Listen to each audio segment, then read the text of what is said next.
Ang eliminated na Terra Firma Jeep daw ay posible na makipag-trade dito sa Magnolia Hotshots. At mukhang ang balitang mangyayari ngayon, bago daw mabenta itong Terra Firma, ay gagawa sila ng huling trade dito sa Magnolia. At ang mukhang kukunin daw ng Magnolia ngayon ay itong si Mark Nonoy mula dito sa Terra Firma Jeep. Nabanggit na ni L.A. Tenorio na hindi siya magkakaroon ng dalawang isip na kumuha ng bagong guard kapag meron silang nakita na magsasabihin nating babagay dito sa roster ng Magnolia. Alam naman natin na wala pang katiyakan kung kailan makababalik itong si Paul Lee.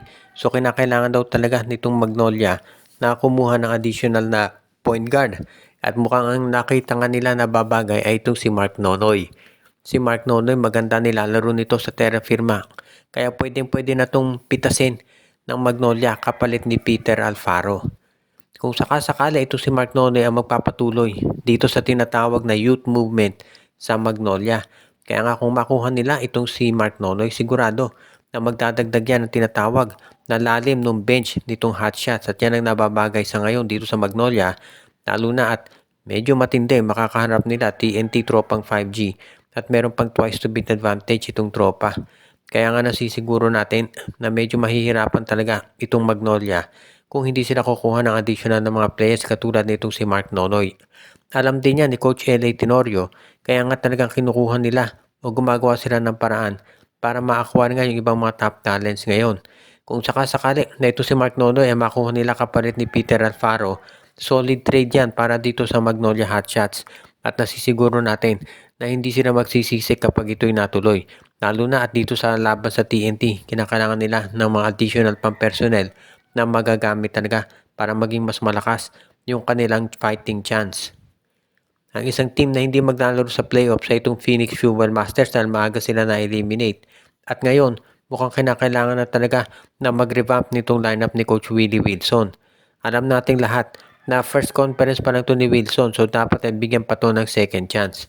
Pero nagiging problema kasi dito sa Phoenix ay parang paulit-ulit na lamang o walang pagbabago. Dahil sa totoo lang, yung laro ng Phoenix nung si Wilson ang coach ay walang pinakaiba nung si Jamaica Jarin din.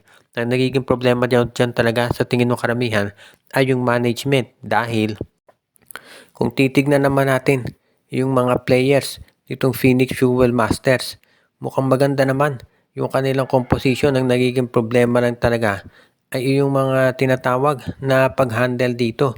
Ibig sabihin, kahit mahuhusay yung mga players ng Fuel Masters, kung hindi naman tama yung paggamit ng coach ay babaliwala din. Kaya nga mukhang ito talaga ang nagiging problema ngayon dito sa Fuel Masters. Sabi nga nila, kahit sinong player ang ilagay mo dyan sa Fuel Masters, kung yung coaching staff hindi magbabago ng philosophy o ng approach dun sa laro, ay wala rin pagbabago na mangyayari. Kaya nga inaasahan natin na itong Magnolia o rather itong Phoenix Fuel Masters, magkakaroon yan ng major changes dito sa kanilang lineup. So kinakailangan talaga na sabihin na natin kung itong si Willie Wilson ay hindi magbabago ng estilo ng pagko-coach niya, baka mapalitan ito kagad. Siyempre, maaga pa naman, first conference pa lamang, so mukhang kinakailangan na bigyan pa to ng pagkakataon. Pero sa ngayon kasi, mukhang itong Phoenix Fuel Masters, sabi nga nila mukhang nagtitipid ng budget. So baka yan pa isang maging problema pagdating dito sa PBA na alam naman natin kinakailangan gumastos ka dyan. At kung ang Phoenix ay walang budget, mukhang magkakaroon sila ng problema. Kaya nga, tignan natin kung ano ang pagbabago.